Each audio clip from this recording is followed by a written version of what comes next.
Titans, go!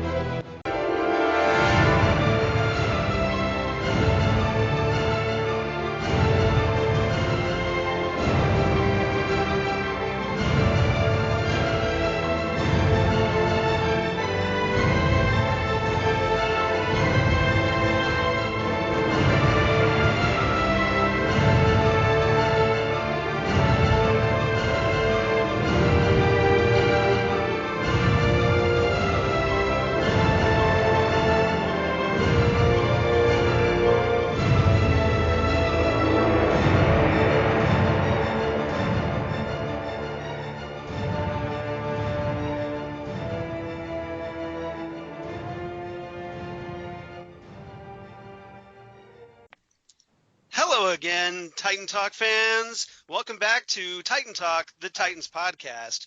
I'm one of your co-hosts, Charles Skaggs, back for the last time this summer in Doom Manor as we get ready to throw the curtains over the furniture, board up the windows, and raid the fridge.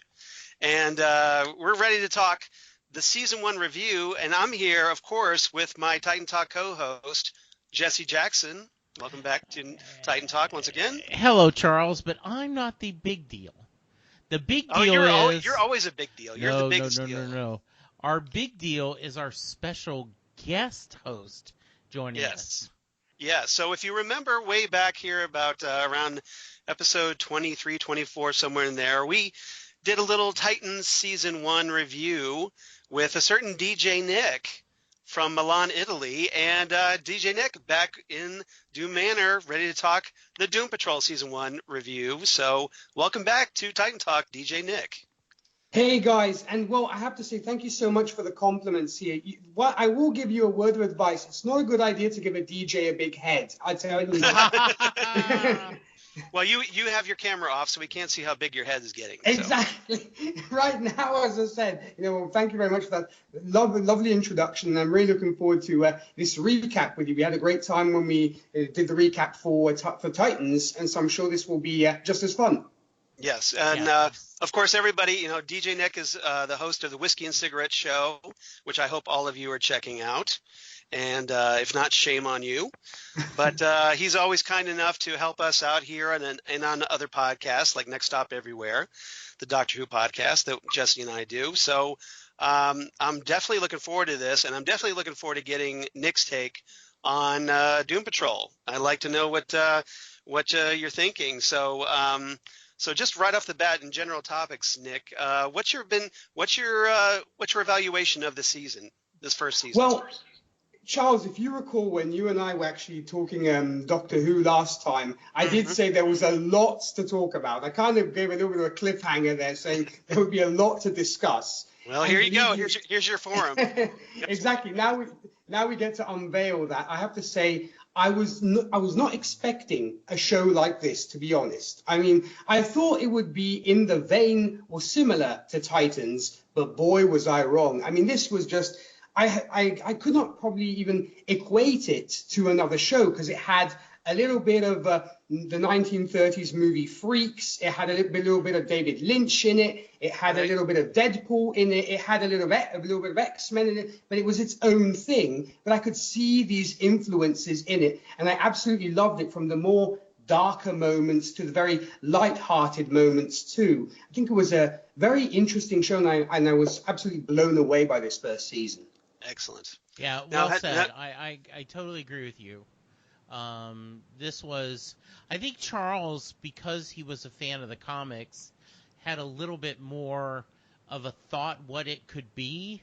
Right. But as we've talked about, he has been over the moon of how well they have represented this comics and the series. Now, Nik, I'm kind of wondering, were you at all familiar with the Doom Patrol from DC Comics? Had you read any of their stories, particularly Grant Morrison's run? I have to be honest. Before the series started, I actually grabbed a few issues of the Grant Morrison comics just to get a feel of what I was getting myself into. Right. I'm not widely read on the subject, but enjoying most of what Grant Morrison has given us. Mm-hmm. I particularly enjoyed this because we know the guy can sometimes go a little bit off the deep end. Just a little bit. Yes. I mean, sometimes he does ask us to take some pretty big bounds in his stories. But in this case, I thought did reflect, at least the issues that I read, it did partly reflect what we got to see on screen, especially Crazy Jane, I think was very well represented in this particular series as compared to a comic counterpart. Yeah, exactly. I think she was very well adapted for this television series. And Diane Guerrero does a masterful job with all those various personas. And I'm sure we'll get into that a lot. But she's a phenomenal acting talent. And obviously this is her big breakout. I'm sure she's going to go on to do a lot of bigger things in addition to this series. I'll be very surprised if she doesn't, because she obviously has the range for it.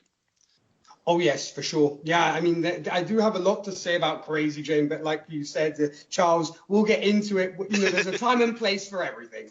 All right. And now, Jesse, one of the things that I know, obviously, we talked about a lot that you were coming into this kind of pretty much cold. You had read a few Doom Patrol stories here and there, like in the back of like old 80-page Giants reprints and whatnot, but you weren't all that familiar with the team. They had appeared, there was that kind of search for the Doom Patrol and the New Teen Titans where Cliff Steele, Robot Man, is found in the jungle and the Titans find him, the New Teen Titans, and then they track down the modern incarnation of the Brotherhood of Evil. But that was basically about it, right? Yeah, exactly. Had very little understanding of what it was getting into, and just so happy that someone was able to make it accessible yet still weird enough to kind of embrace the roots. It was really well done. Yeah, and one of the things coming at as a fan, I really appreciated was that they didn't just draw from the Grant Morrison era. They drew all the way back to the 1960s original Arnold Drake, Bruno Premani Doom Patrol run that started off in a title called My Greatest Adventure, and then that eventually became the Doom Patrol's first ongoing title. And the fact that, that it's incorporating so many different elements, you got a lot of, Morrison's run, but you also get like a little bit of the 70s Doom Patrol and, just little nods here and there. And and then also it develops its own mythos, and it's not beholden to the comic. It just kind of takes a lot of cherry picks little elements and kind of incorporates them into its own new mythos. And I really kind of dig that. So let's run down the characters and run down some characters. And Nick, this would be a great chance for you to kind of gush about your favorite characters of the series. Well, I mean, it is a tough one to choose, but I think, we mentioned it before. Do you have a favorite? I do. Yes, all right. I do. All right. So let's talk first. Now, obviously, we were introduced to the Doom Patrol in the episode, of course, The Doom Patrol, in Titans Season 1, Episode 4. The only real carryover from that was April Bowlby as Rita Farr, a.k.a. Elasti-Woman.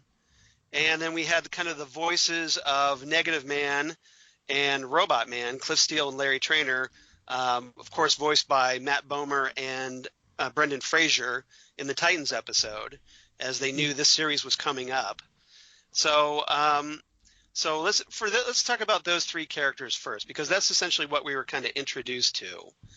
And so Jesse, let's go with Nick first on this. All right, Nick, what do you think about the core of the Doom Patrol, Negative Man, Elasti-Woman, and Robot Man?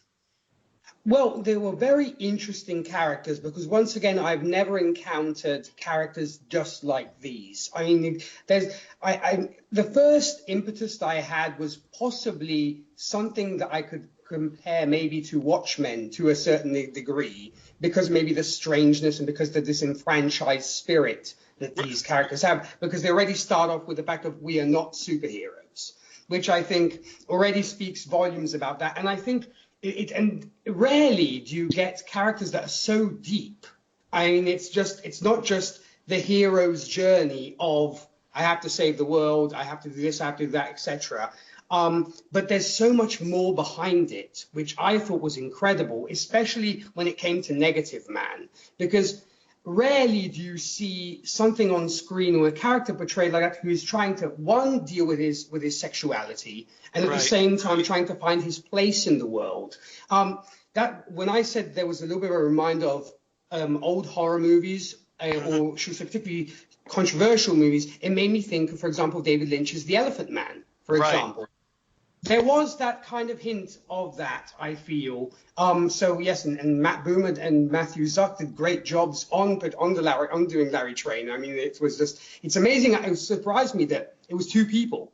That it wasn't, there was just the one person doing the same thing, the character as a whole, as it were. Yeah, because in the case of Cliff and Larry, there's essentially a voice actor, and then there's the physical actor. And obviously we get Matt Bomer as the voice of Negative Man. Brendan Fraser does a great job as the voice of Robot Man, Cliff Steele. But we also get the physical actor of Matthew Zuck as Larry and Riley Shanahan as Cliff.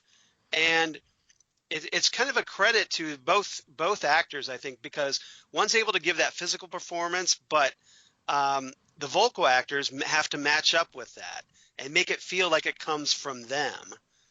And it's very true. So, and that's obviously done in post when they do the audio overlay, and it's a real credit to them. And I think in that, sitting there in that audio booth, that they're able to kind of merge the voice with the physical actor in that way. Oh yes, I mean it doesn't usually always work so well, but the way, as you were saying, they match the mannerisms of the character with the voice. Right. It was just an incredible job. And moving from Negative Man to Robot Man, once again, the first thing that I thought of was Boris Karloff, because he gave me the idea of being much the sad Frankenstein. The very sort of misunderstood creature in certain ways that he moved in certain situations. And that was the first thing that came to my mind was Boris Karloff. And to be honest, at first I was not a fan of Robot Man, or rather, I should say, before he became Robot Man, because obviously, let's be honest, he's not the most likable guy. He's not exactly an ideal parent or an ideal husband. But he's basically a bit of a jerk. He's a bit of a douche, and he really is. Yeah, and he only really becomes a better human being as a robot, which is one of the great ironies of his character, is that he's a horrible human being, but now as a robot, he's much better individual, and he's learning more about himself, and he's having more empathy toward others. Very true. Yeah, and so I think he grew on me, because initially I was like, how can I feel any sort of sympathy for this man, seeing the way he's treated people and the way he's treated his family and such. But as time grew on and he sort of realized and underwent that metamorphosis, I really appreciated him even more, because the way he then ends up bonding with Jane, and there's almost that father-daughter rapport, and I really appreciated that. And so that was another character that really grew on me. And well, when it comes to Elasti-Woman, I have to say she was the one that annoyed me the most.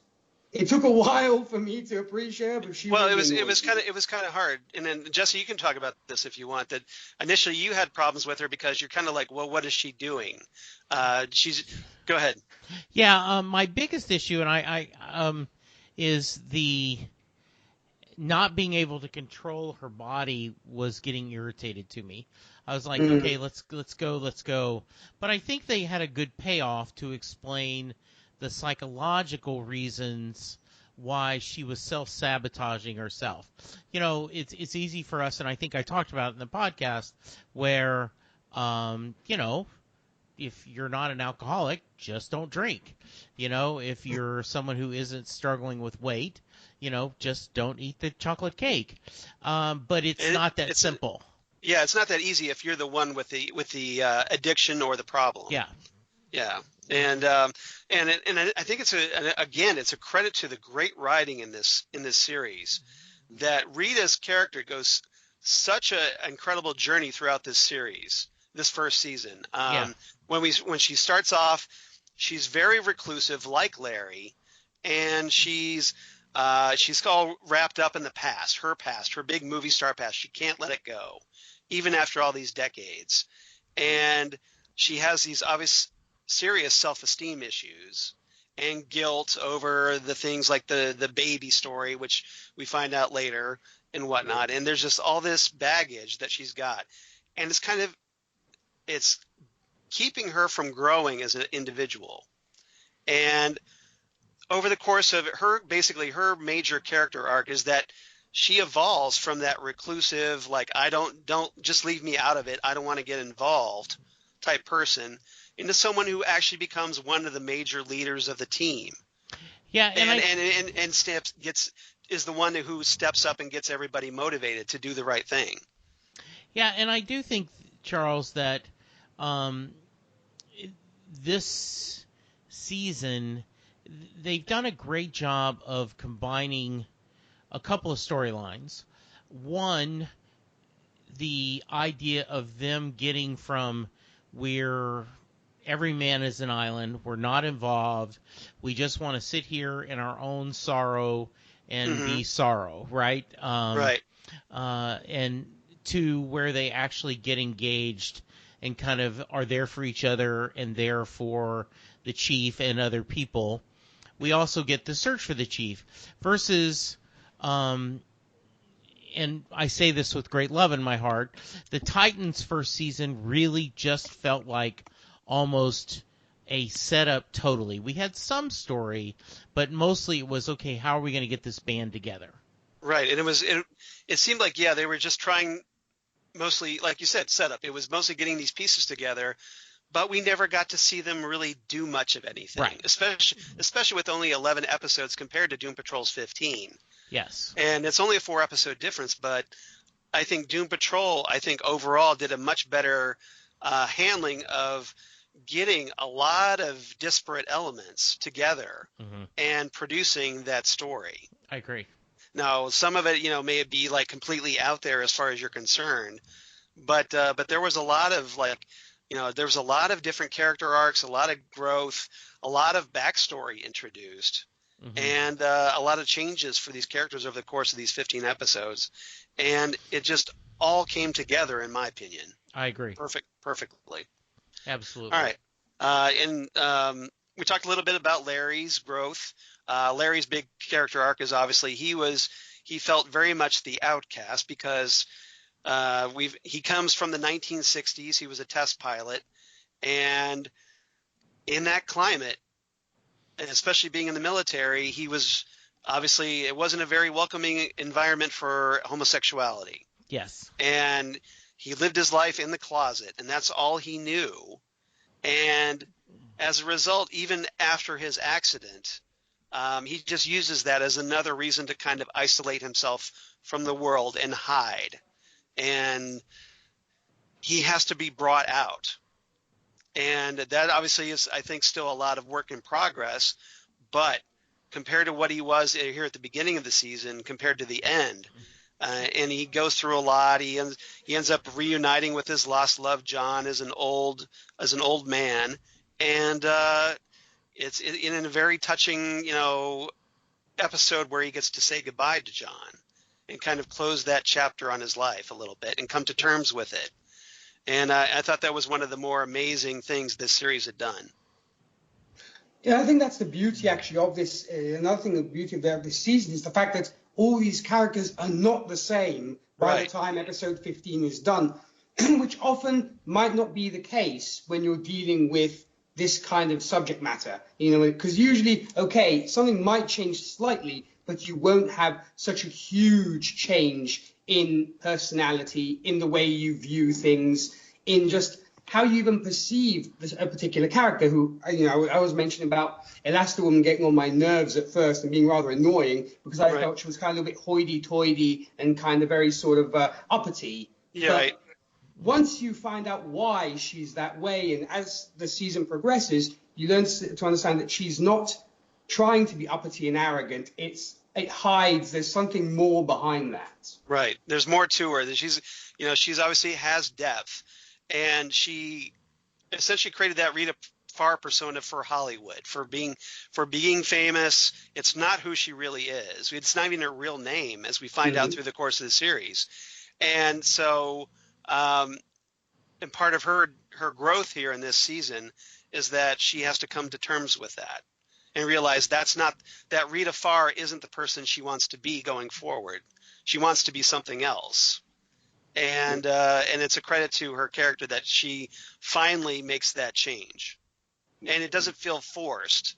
And one of the things I really love about this is that all these little breakthroughs throughout the course, they don't feel like, okay, we have to work this in.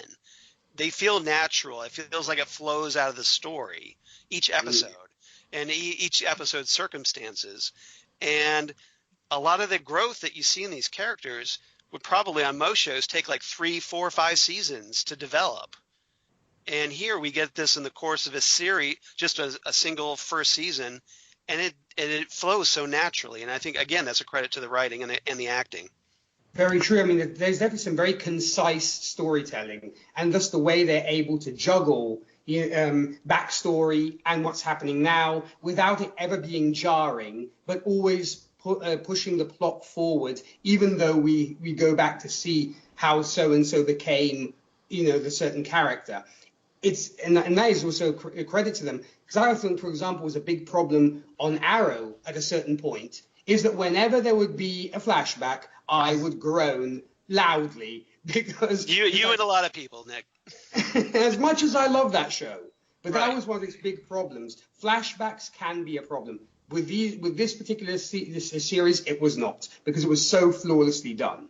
Yeah, and then if you notice, compared to Arrow, every flashback mattered. Exactly. It wasn't just like, okay, we're going to introduce something and then we're going to tease it over the course, that one thing over the course of the entire season. If it was introduced in the episode, it got a payoff later in the episode. It mattered. Right. And Doom Patrol, I think, is a perfect example of how Arrow should have handled its flashbacks. In my Very true.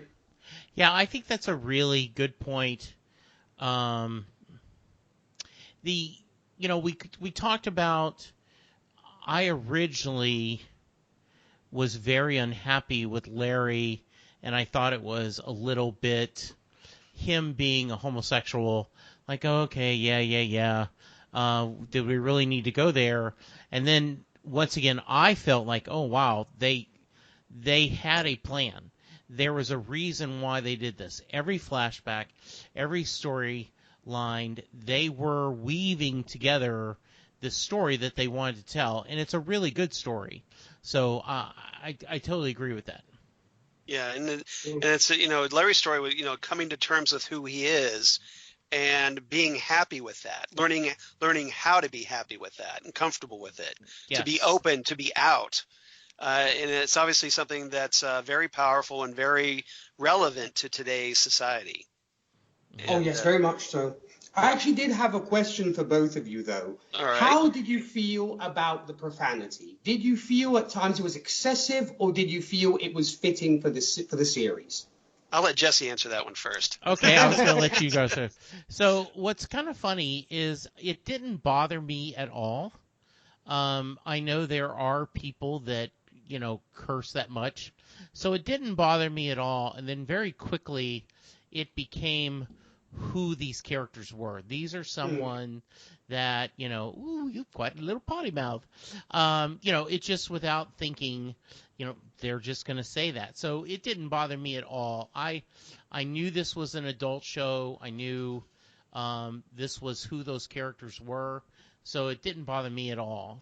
Charles? As for me, we had talked about this earlier in the season here, so we've kind of talked this one a little bit. But generally, I don't have the problem with profanity. As a writer, I'm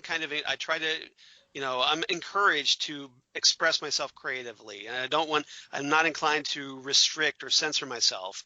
But I do think, though, for some people, you can use too much profanity and you get numb to it. It loses its emphasis. I think a great, well-placed F-bomb can have a lot of impact, especially when it's just a crutch, versus just a crutch. Now, the one exception to that here, I think, is Cliff, because with Cliff, he says the F-bomb so repeatedly. He'll go off, like there was this great epic rant he had in the series finale where he's just going, the effing painting and the effing this and effing this, and it's hilarious in the delivery. And I think it's a credit to Brendan Fraser, because it's something that could be just so like tune a lot of people out, but in his delivery, it's hilarious. And just the idea that, okay, you've got this big robot guy swearing like he's, a sailor back in the, in olden times, and just he's just swearing up a storm, but it's kind of hilarious. At least I found it that way. Now, a lot of people might not, but personally, I thought it was, and it gave him his persona, and you kind of like. And a lot of times, now that you knew how Cliff would react, you almost kept like looking like something would happen, and you immediately look over at Cliff and you like, okay, waiting for him to unload with a bunch of F-bombs in response, because you knew how he would react to that given the situation. Another thing I thought. Go ahead. I'm sorry, Nick. Go ahead. No. Go ahead, Jesse. So another thing I was thinking of, in early Kevin Smith work, there were people would complain about how much profanity his characters used, and he made the comment, "This is how my friends talk," and so I kind of thought of that too. That this is because you notice not all of them cuss that much, but it's Cliff and Jane a little bit more. Right. That is just. And especially depending on Jane's persona, but Baby Doll doesn't swear so much for some reason. Go figure. Exactly. Yeah. Yes. Get out Hammerhead and you're in for trouble. Exactly. Hammerhead gets a little tricky. Yeah, exactly. Mm-hmm. But all right, so let's talk about some other characters. We should probably obviously talk about Jane, Diane Guerrero, Crazy Jane. Let's talk about Vic and Jovan Wade, and the Chief, Dr. Niles Calder, played, of course, by Timothy Dalton of James Bond fame, and lots of other great things. So guys, what'd you think? Let's start with Jesse this time. What'd you think of Crazy Jane or Cyborg and the Chief? So I think that, and I think the reason this show is so wonderful is, depending on what day you ask me, I will tell you which one. A different person is my favorite character, but Jane is consistently. It's so much fun watching the actor perform. I love the different personalities, the different personas, and how wild that is. I've told you one of my favorite episodes is when we were in the underground and seeing all the different actors coming in to play the personas.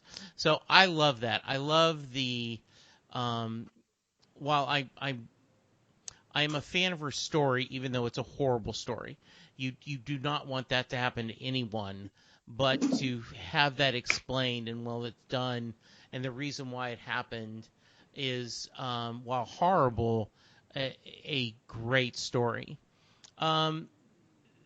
I think the Chief is a little bit of a jerk. I said that from the beginning. Yes, I did try to warn you about that. And and I continue to feel that way. I don't know if he absolutely was worth, having to go look for him, but they decided to. And then, you and I had a really interesting discussion about Cyborg at times can be very childish, but it's the relationship with his father. His father and him, it's a very complex relationship, and so I like that about them.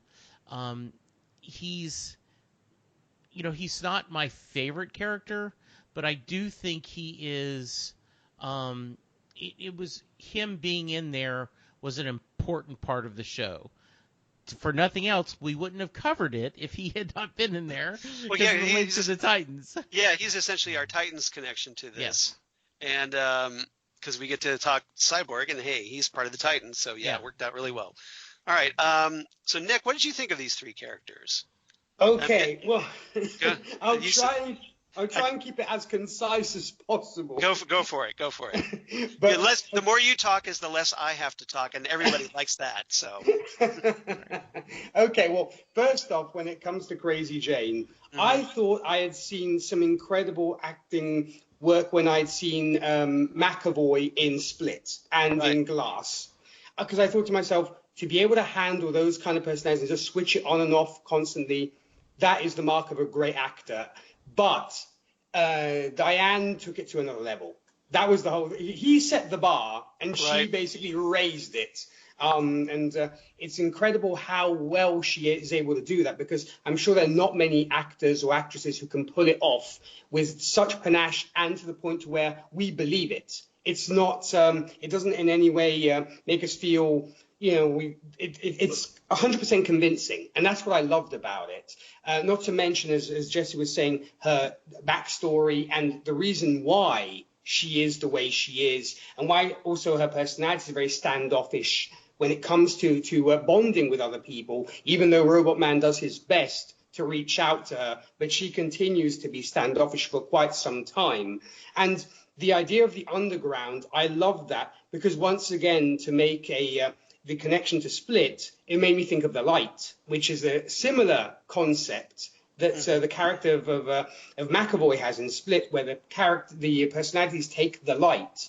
So, they stand in the light and you get that change of personality. But when we actually got to see the underground, my jaw hit the floor. I said, we're seriously getting to see the underground? I mean, it was mind-blowing, and I love that.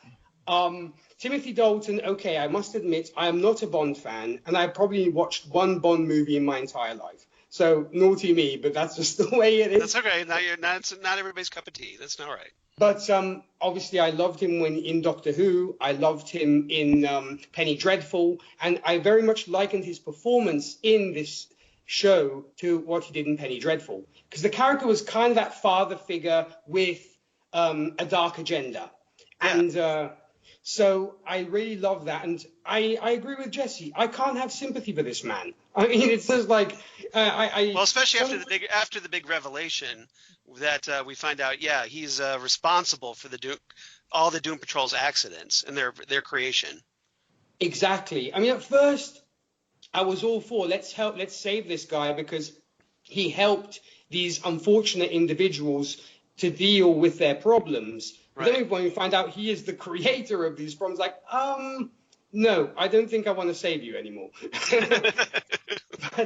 And Cyborg, I agree, he does tend to be childish at times, but I would at a certain extent blame it on the youth of also the character it's himself, because he's not yet the Cyborg we know who then becomes a member of the Justice League and everything else. I mean, I believe they mentioned that he's getting there, but he's not... because obviously they pick on him saying, Batman would do this better, or why don't you call Superman, or this kind of thing.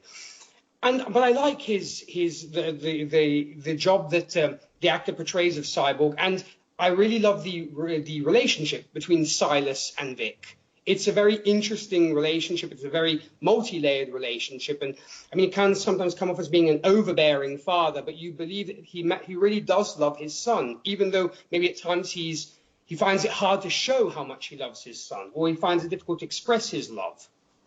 Yeah, I totally agree. And very well said by both of you. I totally agree. As for me, Jane, obviously coming from the Grant Morrison comics, one of the things I was really hoping, I wasn't sure we were going to get, was the episode in the Underground, Jane Patrol, because it's actually based, and we talked about this, Jane Patrol is based on an issue by Grant Morrison and Richard Case. It was Doom Patrol Volume 2, number 30, and it's called Going Underground. And the story of the episode Jane Patrol is essentially a kind of a sort of semi-based on that comic book story. and it's my favorite comic book story of Morrison's run. I was really hoping for it because there was such a great payoff. You got a lot of information about it's interesting. We don't get a lot of details, but we kind of get to know Jane, the horrible experience she went through. We find out, it's confirmation, as we suspected in the TV series, that yes, she was sexually abused by her father, molested. And as a result, that's probably why her personality's fragmented, and as a way to cope with that trauma. And here we get, and it was so wonderfully represented in the comic by Richard Case. And here we get to see in this episode, Jane Patrol, we got to see, to go into the underground, we got to see physical representations of all those personalities inside Jane. Some look like her, like Driver 8, my favorite personality from the comic. And others don't, like Scarlet Harlot or Black Annis or whatever. Just whatever, depending on just how things are and which actress wants to play that particular role, I think. And it just did such a masterful job, and I was so happy that they did it, they adapted it, and they did it well. And I think it's my favorite episode of the entire season. Yeah, perfect. And as for the Chief, I knew, again, from the comics that he was a bit of a bastard. Morrison had introduced this concept that he was responsible for the Doom Patrol's creation. A little more noble. It's presented here a little bit more well-intentioned. I want to say noble, more well-intentioned, but the road to hell is obviously paved with good intentions. And in the comic, it comes out during the course of the Chief being revealed as being insane. And here it's more of like this dark secret that the Chief is trying to keep from everybody. And Mr. Nobody, in his quest to torture the Chief for reasons we still don't really know why he's so fixated on the Chief. He reveals this secret, and as intended, it basically blows up the entire apple cart.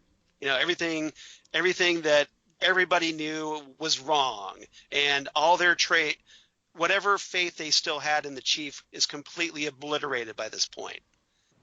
And as a result, it makes a lot of conflict and also drives their character interactions with one another going forward. And I'm looking forward to seeing that in season 2. Oh, yes, I think there's definitely a lot to look forward to. And I think that they really blur the lines, which is great. Because, the so-called good guys are not necessarily 100% good. They are, gods with feet of clay, as it were. While even the villains themselves are not completely evil, as it were. There is depth to them. That's why I say it's not your standard superhero fare where good is good and bad is bad, which is great, because humans are not that way. We're not entirely all good and we're not entirely all bad, I feel. So I think it humanizes the characters that much more. And as horrible as the Chief is, and yes, he is horrible at times, he does try to look out for the team. And he's also trying to protect his daughter, as we find out, because it's ultimately revealed that Dorothy Spinner, one of the characters from Grant Morrison's run, is his daughter in this continuity. And he's trying to keep her secret because she has these vast imaginative powers and these powerful psychic powers. And he's essentially trying to protect her from the world and also the world from her. And so he again, it's well intentioned. It's just his methods, I think, are questionable about how he proceeds with that. Yes. And they'll talk about you'll do anything to protect your children. So I get that persona, and I'm certainly not judging him. But especially. And we don't know that at the time. It makes her a very complex character, and as you said very well, Nick, he isn't somebody that you're going to embrace at all. So, yeah. Yeah, and as for Vic, Obviously, I came, I was a fan of Cyborg because of the new Teen Titans. That's how Jesse and I got into knowing one another, was through our mutual love of the Teen Titans. So I was a little skeptical at first when they decided to make Cyborg a member of the Doom Patrol, because he hadn't been that in the comic books. He's either been with the Titans or they moved him into the Justice League when Jeff Johns and the New 52 happened in 2011. But, ultimately that set him up to be in the Justice League movie and so on. So I wasn't sure how they were going to approach it, but I like how they did it. And I like Joyvan Wade, who Jesse and I knew from Doctor Who because he played a character named Rigsy. Yeah, that's right. In episodes like Flatline. And he was really good in that. And Face the Raven. And so we kind of knew of him. But obviously here he's playing a much different character than Rigsy in Doctor Who, and he's very likable in the sense that he's the traditional hero, and that he's that contrast for the rest of the Doom Patrol kind of being these misfit superheroes. He's the one trying to get everybody focused and, hey, we should have meetings and go off and we'll do this and we'll battle the bad guys, and he's trying to corral. He's essentially herding cats, and all the problems ensues from that. And they have, obviously, a lot of them, especially Cliff, they butt heads with him because that's not who they are. And there's that kind of personality conflict. And ultimately, though, they all kind of learn how to coexist and respect one another and come together as a family, to the point where ultimately Vic kind of chooses the Doom Patrol over his own father. Especially after various revelations come out, especially the fact that we find out that Silas chose to save Vic over his own wife. And so essentially Silas is a little complicit in his mother's death and let Vic kind of shoulder the blame for that, which I've personally found kind of reprehensible, and I was very sympathetic toward Vic. And Jesse and I kind of got in that little debate about that, because, that whether you come from the father perspective of hey, I did this for a reason, versus the son's perspective of why did you treat me like that and let me feel that? You could have kept that. You could have told me the truth. Yeah. And then you wonder why I have trust issues with you. But, kind of a callback to something Nick and no one else has heard yet, though by the time this comes out they may have. Yeah. Charles and I discussed earlier today Krypton. And there is a scene where the main character is unhappy. Skaggs, yeah. Yeah, that no spoilers because, just in case. But Adam Strange does not give him information that he thinks would be very important. And Charles and I talked about when's a good time to tell that. So I kind of feel the same thing, that Vic's dad had the same kind of, okay, when would this be a really good time to tell you this? So but then, and my argument is, well, it's never really a good time. You just kind of have to, kind of have to rip the Band-Aid off and tell. Yes. Yeah. So, but that's me. So, all around, I think there's, a lot of great, and, obviously the team comes together and, like I said, becomes this kind of misfit family. And because everybody else in their life has kind of essentially let them down or died. And so they kind of all they have are each other in this predicament that they're all in. All right. Now let's talk about our big bad. Let's talk about Alan Tudyk as Mr. Nobody. Eric Morden, we find out, is originally applied to be a member of the Brotherhood of Evil back in the day. Didn't go so well. And so he ends up becoming this insanely powerful being, Mr. Nobody, thanks to the help of Heinrich von Fuchs, a Paraguayan ex-Nazi scientist. So what's everybody's thoughts about Mr. Nobody? And we'll start with Nick. Well, I have to say he is a brilliant villain. He absolutely is an incredible villain. And you've never seen anything quite like this, because he breaks the fourth wall, which you don't get in other shows. Usually he doesn't address, you don't have these kind of shows where the villain addresses the audience. And that's why it made me think a little bit of Deadpool when, even in the comics, where sometimes Deadpool turns to the reader and says something, and the characters look at him and say, "Who are you talking to?" He's like, "I'm talking to them," But and I think that's absolutely brilliant. But not to mention, the man's voice is incredible. I mean, he could read the phone book to me, and I'd be very happy to hear his voice, I'll tell you. And not to mention, I've yet to see this, but I know that he voices Iago in the Aladdin movie. So Right. I'm really looking forward to hearing how he will portray Iago, because I think he's the perfect choice for that particular character. But in general, I love the fact that not only does he break the fourth wall, but he's also as multifaceted and multidimensional as his character. Because he's not evil for evil's sake. There's more to it than that. And also the fact that he comes from a sad past himself. Always been a failure. His wife's not particularly happy with the way he's been doing things. She loses faith in him. So we can almost sympathize with him to a certain degree, because it's like the guy's been down on his luck. He decides to go not the best route to solve his problems. But,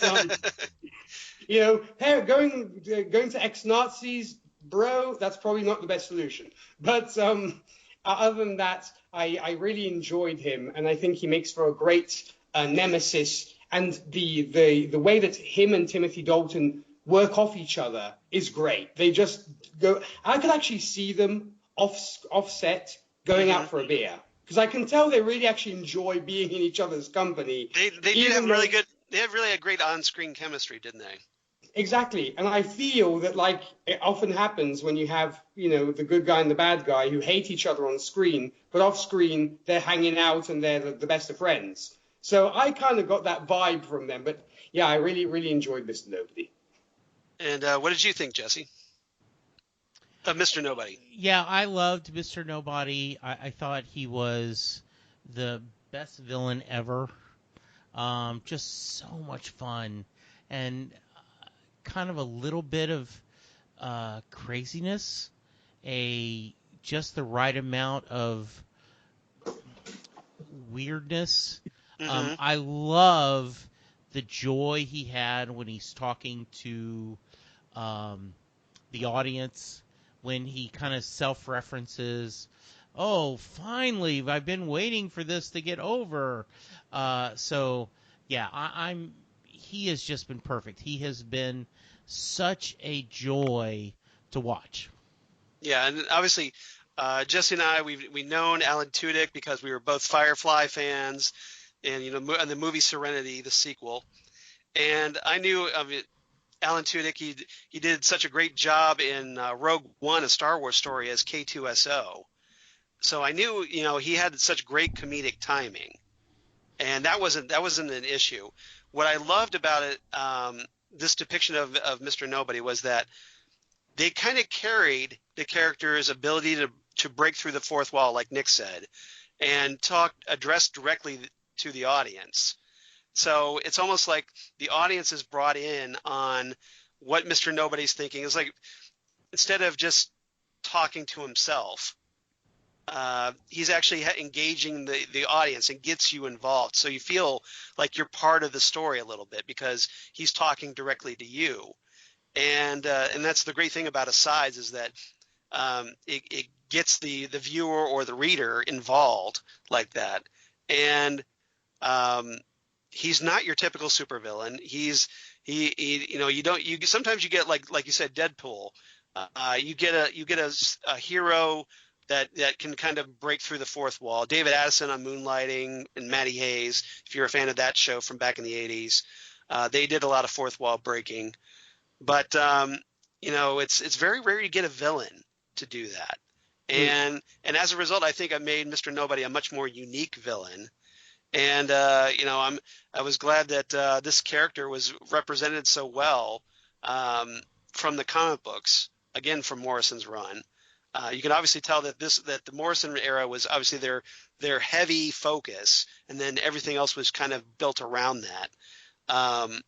But as a result, it made for a great foil for the Doom Patrol, and like you said, those scenes in the white space between Timothy Dalton and Alan Tudyk, where they're just kind of the bantering back and forth and trying to outwit the other, and like manipulate the other, and it just made for some really fascinating watching.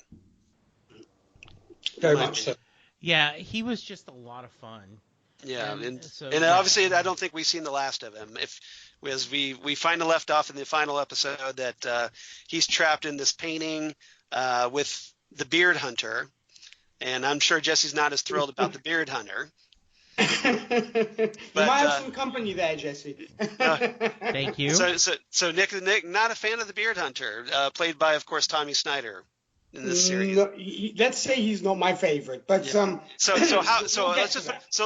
talk about that. So how grossed out were you by that hairball scene where he swallows the Chief's beard hair in that bathroom scene? You know what the bad thing was? I was actually having dinner while I was watching that episode. Oh, horrible. Yeah, so I there I am happily. And it was probably something like pasta or something. Exactly. Yes.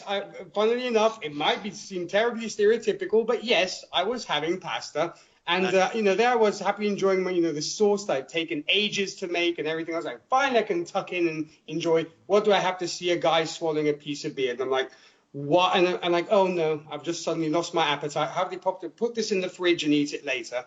But aside from that, he just would get incredibly annoying. The way he acted and the way he carried himself, and I just really wanted somebody to punch him in the face. I'm sorry to say that, but I just really felt. No, that's kind of the character, though. He was annoying, and he was. I guess he did a great job because he makes himself annoying. Yeah, he was annoying. It means he's done his job. Yeah, well, he did his job then, because that's kind of who he is. He was a parody of the Punisher, where instead of hunting bad guys, he goes out and hunts beards, but he sees himself as this big macho guy.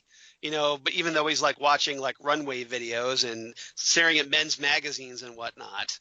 So it's kind of self-deprecating, and yeah. but obviously he's not going to be everybody's cup of beard hair, I guess. No, exactly. No, I mean, I understand. And I respect that. Yeah, I mean, I understand the whole parody thing, but for example, I much more preferred Willoughby Kipling as a parody to Constantine. Right. I mean, I preferred him much more. I would have gladly have seen more of Willoughby Kipling than of the Beard Hunter. I'm sure. And hopefully we will, because he does appear in other Doom Patrol stories. So in the comics. So hopefully, yeah, let's talk about Mark Sheppard a little bit. So now that you brought him up, it's a good segue. Willoughby Kipling, obviously, we talked about this in the episode that in the comics he was created because at the time Grant Morrison wasn't allowed to use John Constantine. And so Morrison came up with this kind of version of Constantine, much more of the the offbeat magician type, much more into little strange artifacts and whatnot. And so I want to get Jesse. Let's talk about you. I know you're a big Mark Sheppard fan. Again, a lot of Doctor Who connections in this series. Mm-hmm. Absolutely. And so what did you think of Mark Sheppard as Willoughby Kipling? I just loved him. I thought he was really, really perfect. Mm-hmm. The idea that we're, kind of the magic, the kind of not just doing wax on, wax off the way Doctor Strange does it in the Marvel Universe. Mm-hmm. I mean, there was actually some mechanics, kind of like artifacts. Yeah, the Jim Butcher, series. Oh yeah, the Dresden Files, yes, which I'm a big fan of. Yeah, loved that TV series, and so I think that's kind of neat to see that. And once again, Mark Sheppard is so interesting. It's always fun to see him. So yeah, that's I just was really glad to see it. And how about you, Nick? What did you think of Mark Sheppard as Kipling? Well, first off, it's always wonderful to see so many familiar faces from Doctor Who. I mean, because we, as you two fellow Whovians of mine, I think we felt right at home seeing all these, familiar faces from that show. But as I mentioned before, I really enjoy Constantine. I really actually enjoyed the TV series Constantine, and I'm still very much trying to recover from that show being cancelled. Yeah. And as the former co-host of Dangerous Habits, the Constantine podcast, I'm right there with you. I mean, I'm glad they worked him into Legends of Tomorrow, because I was so glad to see him again. And that's why I enjoyed Willoughby Kipling so much, because loving the Constantine character, at least they let this guy smoke, because they're always finding an excuse to not let Constantine smoke. I mean, let the guy smoke at least one cigarette. Come on now. Well, actually, Matt Ryan did work in a few cigarettes here and there on the TV series. But again, that was NBC, a network TV series. Compared to DC Universe, which obviously they can get away with a lot more and be more faithful. Yes. Exactly. No, and plus I immediately went to Constantine because, of course, the coat and, of course, the strong British accent and just the attitude. Exactly. I mean, it was John Constantine to a T, but even more exaggerated and even more strange. Maybe less of a punk compared to Constantine. But I really enjoyed his interaction with the characters, and I was so hoping he would stay on longer. I mean, I believe he only did 2 episodes on Doom Patrol. Yeah, it was a 2-part storyline. Yeah, Cult Patrol and Paw Patrol, the 4th and 5th episodes of the season. And I really, really hope they'll bring him back for season 2, because he was really one of the really cool recurring characters. And plus, as even Jesse was saying, it's always wonderful to see this guy. I mean, I enjoyed him in The Impossible Astronaut and in Day of the Moon, of course, from Doctor Who. So whenever he's on screen, it's always a pleasure to see him. Yeah, like I said, Grant Morrison did a couple more storylines with him, including he's a major player in Morrison's final epic storyline during his run. So we should hopefully see him again. Fingers crossed, as long as Mark Shepard's schedule holds up. Good. Maybe with Supernatural ending, maybe that'll help out a little bit too. Yeah. Hopefully. So, so more Mark Shepard is always a good thing, and I kind of enjoyed seeing him because he plays, compared to Matt Ryan's Constantine, Shepard's Kipling seems to have a little bit more mileage on him. He's kind of been a little bit more around the block, so he's kind of a little bit more jaded, if that's possible, than Constantine. And that comes through, I think, in his performance. And he makes it much more sardonic, and he's got a lot of great lines and snappy comebacks with everybody. It was a lot of fun. All right, let's talk about some other characters. Let's talk about Darren Jones and the Bureau of Normalcy, because they're kind of some significant players, especially as we dive into Larry's backstory when he was a prisoner of the ant farm.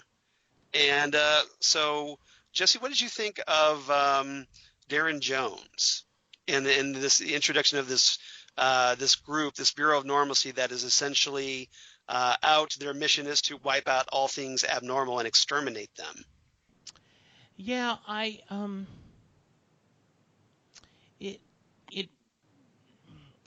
they were an interesting, bad guy.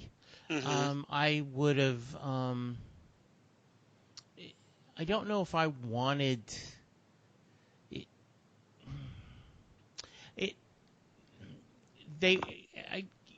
I guess my problem, and not really a problem, is the a little too close to home sometimes with the amount of prejudice and the amount of people trying to fight against what's the quote-unquote unnatural. So right. I think it was a great villain, but I think if anything, that's what bothered me a little bit, is that, this is hitting a little too close to home. It is a bit, disturbingly relevant to our times right now. Well said, Charles, exactly. It's very relevant. Yes. Yeah. And how about you, Nick? What did you think of the Bureau of Normalcy? I cannot but echo Jesse's words, because I have to say it is very much a representation of the unfortunate, tumultuous political times we're going through and the ideas that are being perpetrated. And it's very sad to see certain ideas returning to where if it is different, it is considered evil. And I suppose I probably feel this myself. Look, being Jewish, I feel this a lot even more so. And that's why maybe it was a little bit disturbing for me to see this Bureau of Normalcy, because those kind of images immediately came to my head, of Right. fascism, of, if you are not like, in such and such a way, you are slightly different, or you profess a different religion, or just that. And I mean, I think that's why maybe it was so disturbing and just almost so creepy, because of that fact that it so mirrors society today and the political regimes that we are seeing throughout the world, unfortunately. So, but it was brilliant. It was very good, and I think it was also a good social commentary as well, because I believe these shows do need to do that, maybe without hammering it too hard, but saying, wake up, people, this is what is going on. Obviously, they took it to the extreme in this case, but I think I think they're trying to leave a message of, this is what's going on. You don't want to get to the point of where there is this situation. So I appreciate it more than anything for that. Yeah, and I'm sure you're going to get a lot of criticism because, not you personally, hopefully, but that the show will get criticism because, yes, they're addressing certain political topics, and that a lot of people, they don't want to see that in their entertainment. And God forbid, yes, they actually are taught something about society and are asked to think, question what's going on in their society. And that's kind of what Doom Patrol does here, but I don't think they beat you over the head with it. Exactly. It's just more, they kind of more focus on the repercussions of it and how it affects everyday people, whether you view them as everyday people or not. It's people, living people, breathing people that are just trying to go about their day, live their lives, and just want to live a life of happiness and acceptance. And unfortunately, there's people out there that don't want that to happen, unfortunately. And when Morrison created Darren Jones, and then he created this group called the Men from Nowhere, which in the TV series became the Bureau of Normalcy, and the Ant Farm. He came out of the times, he was coming out of the 80s with the Thatcher era and in the UK. And, there's a lot of conservative voices that tried to stamp out homosexuality and anything unusual, different. And sadly, what he wrote in the early 1990s is still plaguing us here as we approach 2020. And it's you kind think of we would have it's evolved by then? You would think. And we started to, and then we hit a really bad backslide. I think what it did, especially with the election of Trump in 2016, this is just me speaking, that it kind of like kicked over a rock, and all the roaches and bugs and evil things just crawled out from under that rock that were already there, and they spread out into the world and in the spotlight, and they're having their moment in the sun. And then it's kind of up to everyone to kind of take a stand against that and hopefully drive them back under the rock for a good while. One of the other podcasts I listen to is the West Wing Weekly, and where they are going through each episode of the West Wing, which is 8-9 years old. And some of the episodes are still so relevant today. Talking about immigration, talking about social justice. So yes, it is, and I like your image of it. You knock over that rock, and all of a sudden these creepy crawly things go together. So and I want to stress your point is really well said.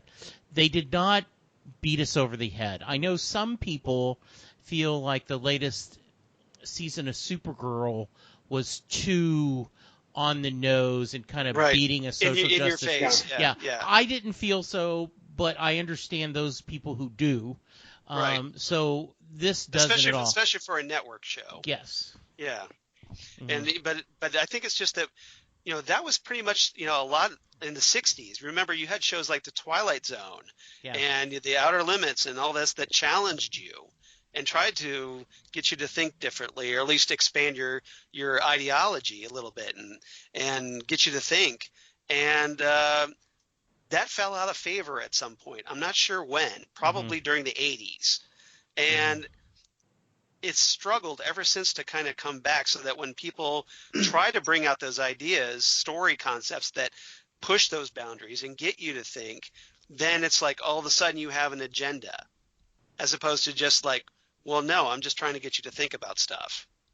And some people view it that way, some people don't. And that's the kind of battle that creative types face, I think. Yeah. Very true. I mean, but at the same time, I think that is what we want, because I think, you're hoping that your audience is intelligent, and you don't want to have to, down talk to your audience. And I think you want them to think, regardless of the subject matter you're dealing with, be it a political show, be it a superhero show, be it anything. I think it's important if there is a takeaway, if there is a moral lesson, or if there is something that, once you finish the show, once you've read that comic book, whatever, there is a takeaway. There is something that you can close the book or turn the TV off and say, wow, that really made me think. And I think that is good storytelling, and it's more profound. I mean, rather than have a show that's just wallpaper, you want something that is a little more engaging, I feel. Granted, it might clash with certain people's ideologies, but at the end of the day, one could even say then that it's not a show for you. You can watch something else that might be more more close to your ideology. Right.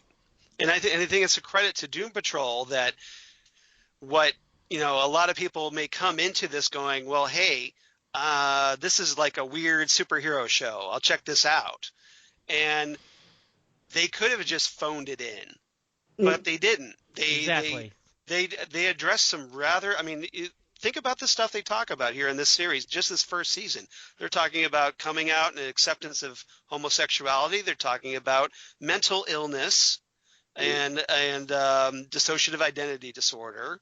They're talking about sexual harassment. We get that with Rita a lot, with the directors and the casting couch storylines. We get trust issues. We get child abuse. Child abuse, exactly. Yeah. Obviously with Crazy Jane and her father, exactly. That's a big one that a lot of people just, they get a little nervous when you start bringing that up. But I think it's important to talk about stuff like that, because that's how you confront it and you face it, and you can't deal with it if you're constantly running from it. Exactly. And I think it also gives value to these shows, because you might have people who say, superheroes shows are just about, bam, smack, pow, the good guy wins, right, walks into the sunset with the girl and everything else. And I think it also helps give these shows more credit. They're like, it is a superhero show, but it's more to it than just that. And I think we need that also to give value to what maybe in the eyes of a few might be seen as child's fare. Right. Something very safe and without any kind of consequence. Exactly. Yeah. Yeah. All right. Jesse, anything you'd like to add? No. Okay. No, this is well said.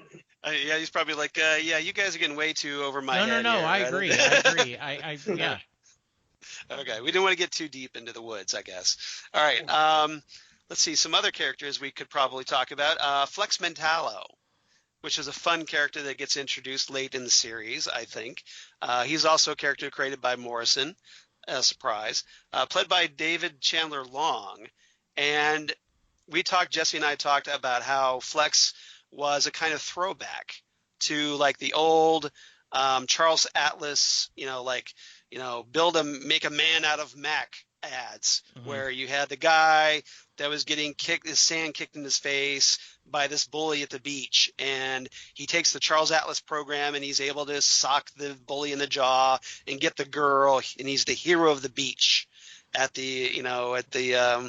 in the comic book ads back in the day, right. Way back in the day. And Morrison was a fan of those and created this character Flex Mentallo as a tribute to that. So I know what Jesse's thinking about Flex. Nick, what did you think about Flex? I really enjoyed every time Flex Mentallo was on screen. The man of muscle mystery. Exactly. And I think it was also great because it was a contrast to the Doom Patrol team members, Right. Because the fact that they are so dysfunctional, they all have their issues, and they either are disfigured or they have these kind of problems. And here comes this guy, who's this perfect looking guy, yeah, exactly, handsome, muscle bound, what have you. And he maybe portrays the idea of being more of the, shall we say, inverted commas, run of the mill superhero, as in incredibly buff, handsome, and all the girls are fawning over him. And right. I think it was fun also for that reason, and also the fact that he is so good natured. There's nothing that will irritate the guy. When you see Robot Man trying to get a rise out of him, there's just no way he could do it to jog his memory. And it's almost, and it frustrates him to such a point where the guy destroys the TV. And I thought that was brilliant. Yeah, that seemed like, that seemed the only thing that really bothered him is like, I can't watch my soap opera. Exactly. Like, he takes that very serious. Yeah, and I love that. I think Devin Chandler Long did such a great job of portraying him. Mm-hmm. And because you could have just played him straight as a straight strong man, and that was it. But I think he also gave him charm, and the fact that he is kind of almost so peace loving and such. I really, really loved him, and I thought it was a great contrast to kind of the gloom and doom we had, no pun intended, in the Doom Patrol itself. Yeah, and there was that great hilarious scene in Penultimate Patrol, the 14th episode of the season, where Flex is trying to get the team into white space. Yeah. And he gives everybody in town a collective orgasm. And just when you thought you had seen everything to see on this show by this point, that scene happened to the tune of Eric Carmen's All By Myself was hilarious, in my opinion. I laughed so hard at that scene. Yes, absolutely. It was insane. Yeah, but it's true. You thought you had seen everything. And you're just watching this going, I can't believe they went there. Mm-hmm. I can't believe they did this. And and I'm thinking it's fantastic that they went there. I was so happy. I rolled with laughter at that. Brilliant. And that kind of reminds me of Danny the Street. We should probably talk about our sentient transvestite teleporting street, Danny. Again, another comic character from Morrison's run. Now, Jesse obviously had no idea of Danny going in, but I think that he liked Danny as a character. I love Danny. I was so happy. The comparison of the Bureaucracy of Normal and Danny the Street. Everything has to be normal. We have no room for anything outlandish. We're going to just scrape, Cliff because he's an outdated robot, to acceptance to everyone, no matter where you're at. I mean, I liked the Beard Hunter as he was there on the street. That Danny even made the Beard Hunter tolerable. Yes, and just and that's the power of behold the power of Danny. How creative is it that the idea that this object has a personality and is so accepting and loving? It's just great. Yeah, it's very positive, and one of the great things I think about Danny is that he is such a positive force. It's not like I told Jesse, there's no ulterior motive with Danny.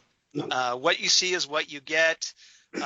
He cares about the Dannyzens, the people that he's kind of collected during his travels, adventures, whatever you want to call it, and they found a home on Danny, and as a result, he looks over them. He's without having any ulterior motive, he's protective of them, and just wants them to give them a safe haven, a safe space, if you will. Yeah. And I thought that was great. So, Nick, what did you think about Danny? I totally agree with Jesse when he says the concept is just absolute genius, because there's never been anything like the fact of a disembodied, entity, but which is actually a street, and it could go anywhere. Exactly. Not to mention the fact that through words you could feel the emotion. It's so weird because there Like was street signs and like, you know, inflatable guys and exactly whatnot. all the neon lights, Right. street signs, etc. But the fact that when Danny showed disappointment or sadness, I have to admit I actually felt myself tearing up, and it was just words. And I think that is how potent that character was and how well it was portrayed. The fact that I could actually feel when, Danny was happy or angry or upset, to where, for example, when Flex Mentallo shows up, he's like, Flex, how are you doing and everything. I could actually feel, just by the way the text came out, the guy was genuinely excited to see him. And it blew my mind because I actually had to check myself saying, you do realize you're reacting to words, and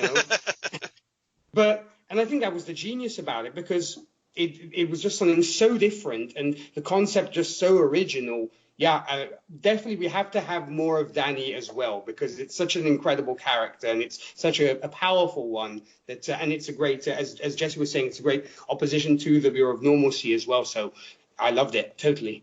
Excellent. All right. Probably should start wrapping things up. Is there any other characters anybody wants to talk about, like that I missed, like Ezekiel the Cockroach, or Animal Vegetable Mineral Man, or Admiral Whiskers? The Animal Mineral Vegetable Man was just so silly that kind of won off, and they continue to see it. I would love to see Cliff's daughter back next season. Mm-hmm. Clara, yeah. Yeah, Clara. Played by Bethany Ann Lind. Yeah, a great great. A lot of good supporting characters. And really looking forward to next season. All right, Nick, how about you? Any other characters you want to talk about? Well, though I guess we probably won't see more of him, I really enjoyed what we saw of Von Fuchs as well. The whole Heinrich von Fuchs, Fuchtopia. Exactly, the puppets and just the general creepiness of that world. It was brilliant, and the way he was portrayed, I absolutely love that, and I know we probably won't see him again, but it was amazing. And very rarely do I get sort of skin crawl when I sort of watch these kind of shows, but I was genuinely creeped out when I saw the curtain being unveiled and him being in the little sort of box or whatever it was. Yeah, kind of an iron, almost like an iron lung.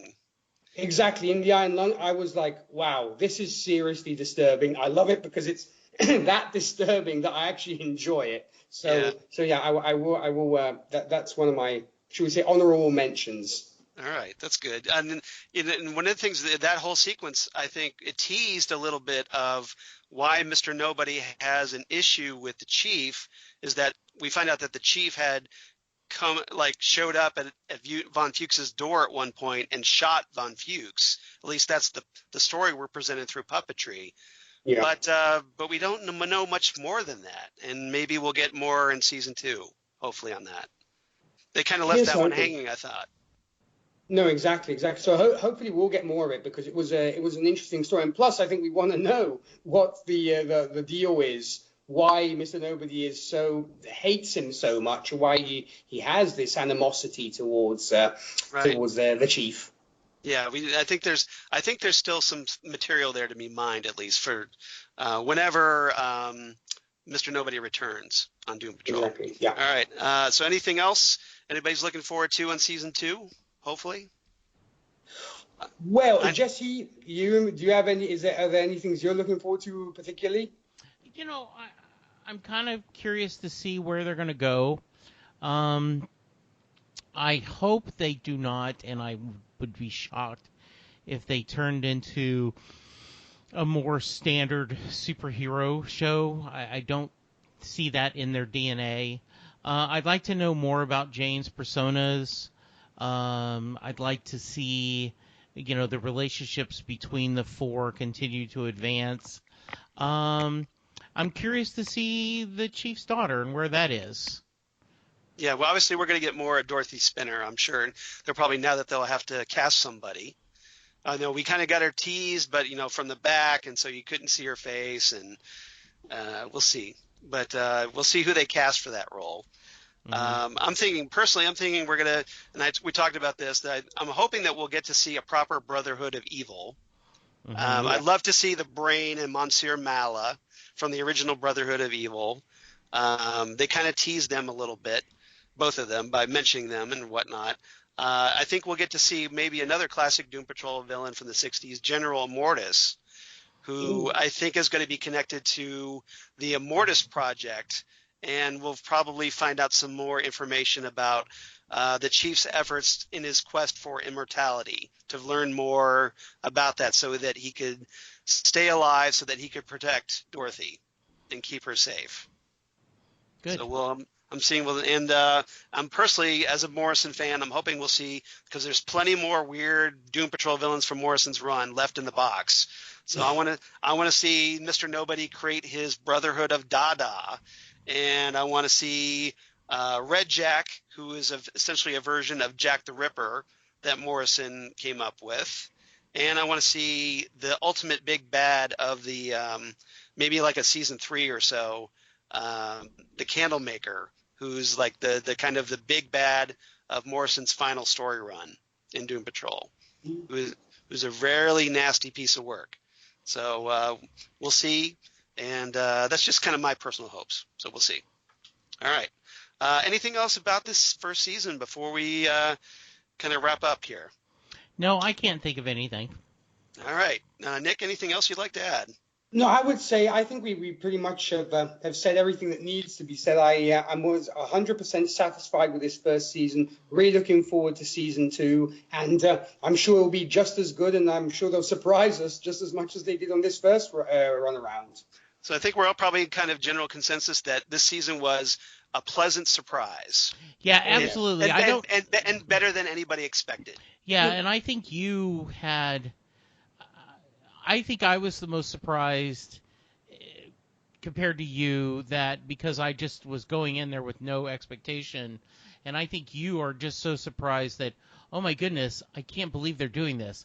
I am getting Danny the Street on TV. I think you were coming up with no expectations, and I'm coming out with from the approach that my expectations were met and exceeded in a lot of ways, which is amazing, because I knew how much you love his writing, and you have a soft place in your heart for the storyline. So he's one of my major influences as a writer. Yeah. So in this run was as a writer, it helped form a lot of how I write my stories and approach things and characters and whatnot.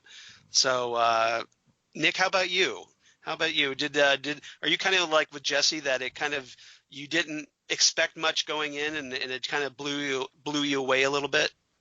Well, I will say yes, because not having so much background knowledge on the Doom Patrol, I really didn't know what to expect. It really was a total surprise. I didn't know what I'd be getting into, and it was just an incredible gift, I have to say, just because the fact that I couldn't really say there's anything like this on TV at the moment, because it's just so different from anything else I've seen. And so I definitely was incredibly happy, and it made me want to say, once the last episode was over, is I can't wait for season 2 to roll around.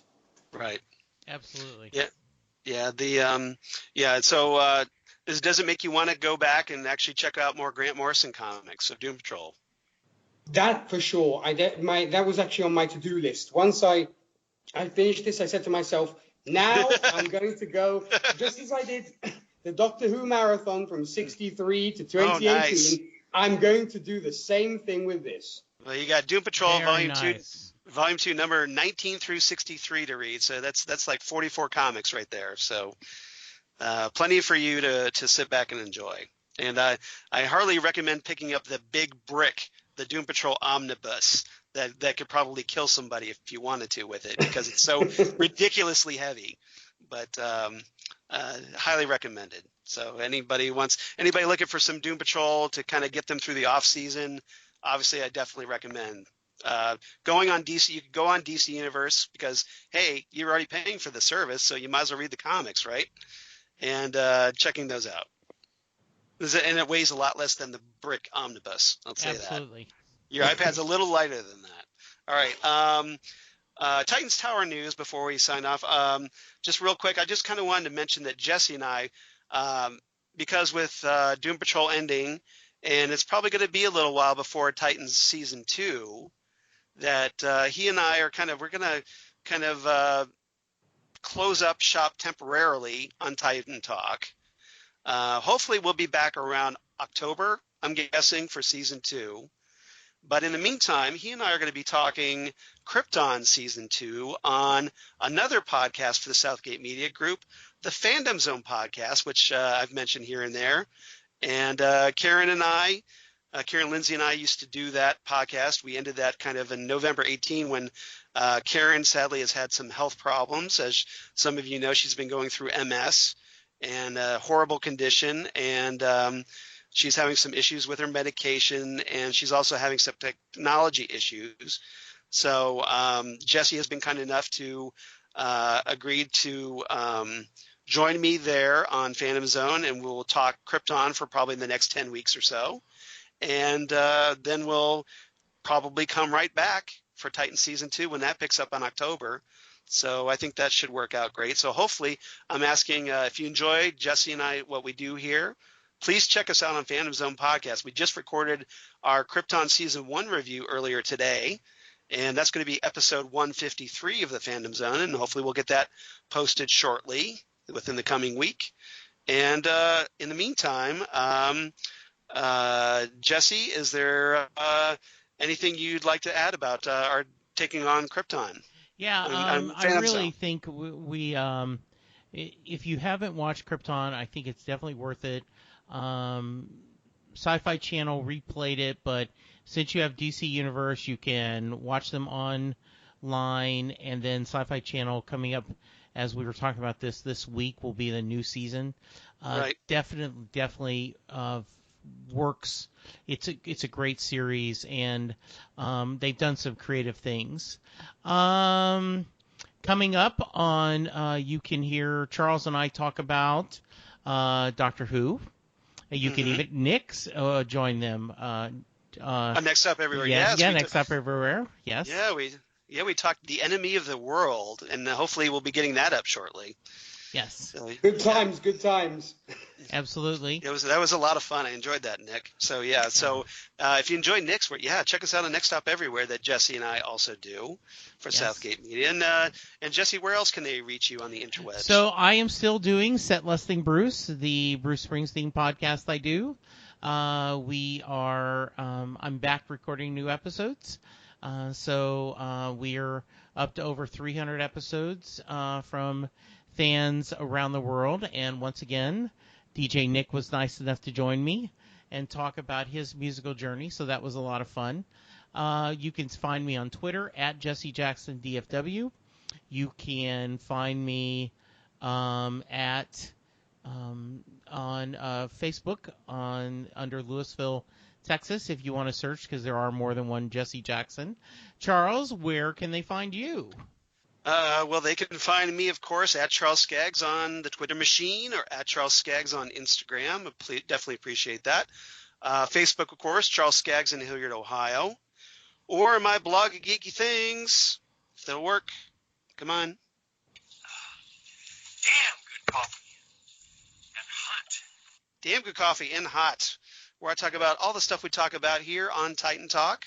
All kinds of Titans, Doom Patrol news, DC Universe, news of my other podcasts I do for Southgate Media, including, of course, Next Stop Everywhere, the Doctor Who podcast, the Fandom Zone podcast that we're now doing with Jesse as we talk Krypton, and, of course, Ghostwood, the Twin Peaks podcast that I do with Zan Sprouse, wife of comic book artist Chris Sprouse, where we talk about all things Twin Peaks, David Lynch, etc., etc. So if you enjoy talking those topics, if you're kind of that offbeat Doom Patrol, quirky kind of person, you kind of dig that stuff, please check us out on Ghostwood. And Nick, where can they find you and all of your wonderful work? To use the musical segue there, if you are fans of country music, be it traditional or today's country music, you can catch us on the Whiskey and Cigarettes Show. To do that, all you have to do is visit our website. That's whiskeyandcigarettesshow.com. That will link you to all our social media and where you can tune into the show, be it FM, AM, or net. Excellent. So now, please do that, everybody, because Nick's obviously great. He has a lot of great insights, and we just love talking to him. And he's so kind and always has such wonderful things to say about us, even though we're not paying him for that. So somehow I don't know how that works out. I mean, I keep expecting having to write a check at some point. I was waiting for the PayPal transfer. It hasn't come through yet. Oh, yeah, that's true. Maybe, or if you're waiting for the EFT, maybe we'll do electronic fund transfer. Yeah. No, but it's always a pleasure, You take PayPal? Yes, indeed. Yeah, PayPal always works. All nice right. and easy. Yeah, but thanks again for having me on, guys. It's always a pleasure to talk anything with you because you are both excellent hosts and you're so passionate about what you do. So I definitely always have a great time. All right. So in the meantime, if you want to keep in touch with us here on Titan Talk, of course, you can reach us on Twitter at Titan Talk Cast or on Facebook at Titan Talk, the Titans Podcast. And you can drop us a line if you want, titantalkcast@gmail.com, because even though we may not be recording episodes for a while, still going to get the emails, and we can save them up over the summer and until we get back and to talk about them. So you reach us at titantalkcast@gmail.com. Otherwise, we'll probably just I'll probably try to work in an episode of Young Justice Outsiders Part 2 with Phil Parrish from the Capes and Lunatics podcast, where he and I will be talking the back half of Young Justice Outsiders and episodes 14 through 26. But other than that, we'll just come back in October and we'll talk Titan Season 2 and what looks to be an interesting adaptation, hopefully, of the Judas contract in Titan Season 2, which they still need to wrap up the Trigon storyline, though. Yeah. So you got a lot to do, guys, and hopefully you're up to the task this time. So Doom Patrol's raised the bar really, really high. It really has, hasn't it? Yes, it has. So Titans, time to step your game up, as we like to say. You got a lot to do. You got a lot to make up for, I think, for that first season. So hopefully you can get on track, and Doom Patrol hopefully showed you how to do it. Absolutely. So, all right. So Nick, once again, thank you for joining us. You're always welcome to join us whenever we have a podcast, and we love talking to you. So thank you so much. Well, thank you both so much for your time, and as I said, it's ever a pleasure to spend the time talking to you and shooting the breeze over the shows we love so much. Excellent. And Jesse, any final words before we sign off? Just thank you, Nick. Thank you, Charles. It's always a joy talking to you guys.